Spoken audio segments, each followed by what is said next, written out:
Kathmandu महानगरमा QR कोडबाट खुल्ने नयाँ lift जडान कोले चढ्न पाउँछन्। काठमाडौँ महानगरपालिकाको कमलादी स्थित कार्यालयको पार्किङ एरियामा 2वटा लिफ्ट छन्। तीमध्ये नयाँ लिफ्टको छेउछाउ कोही पुग्यो भने त्यहाँका नगर प्रहरीहरू चनाखो भइहाल्छन्। नेपाल प्रेसकर्मी पुगेर लिफ्टको फोटो खिच्न खोज्दा प्रशासन प्रमुख ध्रुव काफ्लेसँग अनुमति लिन भनियो। महानगरको पार्किङ एरियादेखि नै फोटो भिडियो खिच्ने अनुमति प्रशासन प्रमुखसँग लिनुपर्ने रहेछ।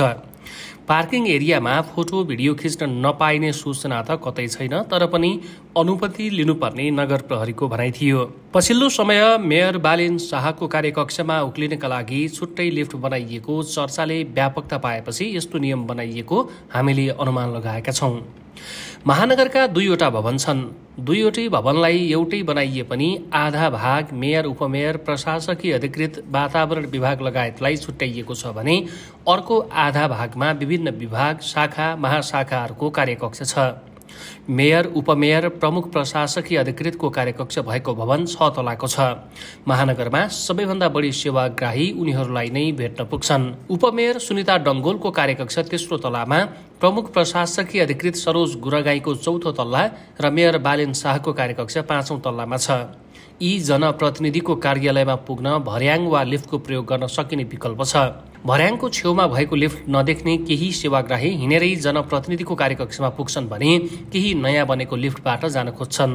तर नयाँमा सर्वसाधारणलाई चढ्ने अनुमति छैन, यो प्राय लक हुन्छ। लिफ्टको ढोका बाहिर क्यूआर कोड राखिएको छ। कसैले झुक्किएर बटम थिच्न खोजे नगर प्रहरीले यो तपाईहरूको लागि होइन भनेर फर्काइदिन्छन्। काठमाडौँ महानगरपालिकाका प्रवक्ता नवीन मानन्दर स्वयंले एक अन्तर्वार्तामा महानगरमा मेयर शाहका लागि मात्रै छुट्टै लिफ्ट बनाइएको भन्दै हालै बताएका थिए। यो लिफ्ट अरू कसैले पनि प्रयोग गर्न नमिल्ने दाबी उनले गरेका थिए।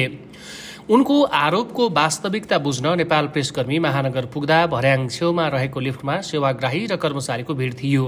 कोही भर्याङबाटै हिँडिरहेका थिए, तर त्यहाँ नजिकै रहेको नयाँ लिफ्ट भने न सेवाग्राहीले न त कर्मचारीले प्रयोग गरेको देखियो। लिफ्टमा क्यूआर कोड, ल्यान्डलाइन फोन समेत राखिएको थियो। जोसँग उक्त लिफ्टको पासपोर्ट छ उसले मात्रै प्रयोग गर्न सक्ने बनाइएको रहेछ। त्यहाँ खटिएका एक नगर प्रहरीलाई यो लिफ्ट कसले प्रयोग गर्ने हो भनेर सोद्धा मेयर साहबले भन्ने जवाफ दिए।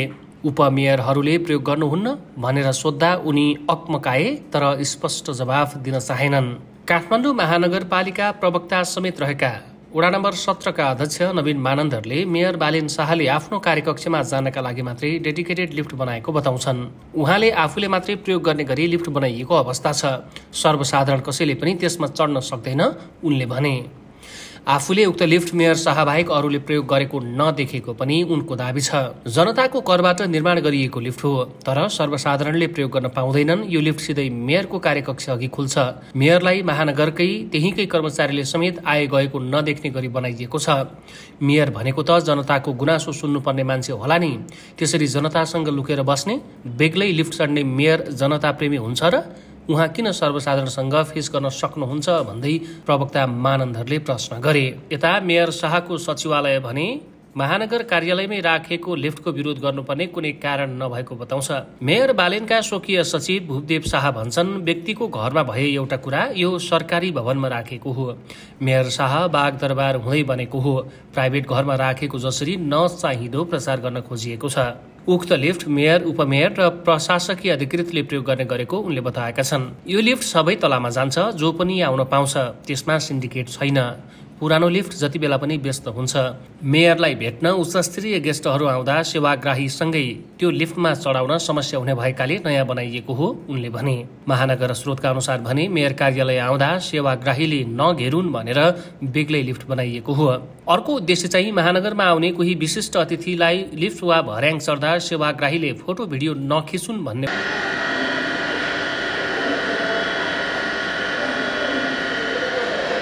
एक सदस्यले भने मेयरको ठाडो आदेशले बनेको होइन, त्यत्तिकै त कसैले पनि बजेट खर्च गर्दैन। वडा अध्यक्षले नै भन्नुभएको हो 2वटा लिफ्टले आउने जाने मान्छेलाई पनि पुग्दैन। राजनैतिक पूर्वाग्रह राखेर जे कुरामा पनि प्रश्न उठाइएको सचिवालयका सदस्यहरूको दाबी छ। जोसँग पासपोर्ट छ उसले प्रयोग गर्न पाउँछ। 3 जनाकै सचिवालयले पासपोर्ट लिएको छ। बजेट उहाँहरूले पास गर्नुभएको हो। उता लिफ्ट नहुँदा हिँडेरै माथि जानुहुन्थ्यो, एक सचिवालय सदस्यले भने। यता महानगरको प्रशासन प्रमुख ध्रुव काफ्लेले मेयर बालेन, उपमेयर र प्रशासकीय अधिकृतले नयाँ लिफ्ट प्रयोग गर्ने गरेको जानकारी दिएका छन्। मेयर शाहले मात्रै लिफ्ट प्रयोग गर्ने हल्ला सत्य नभएको उनको भनाइ छ। नेपाल प्रेसका लागि शर्मिला पण्डितको रिपोर्ट। ग्लोबल आईएमबी बैंक, सबैका लागि बैंक।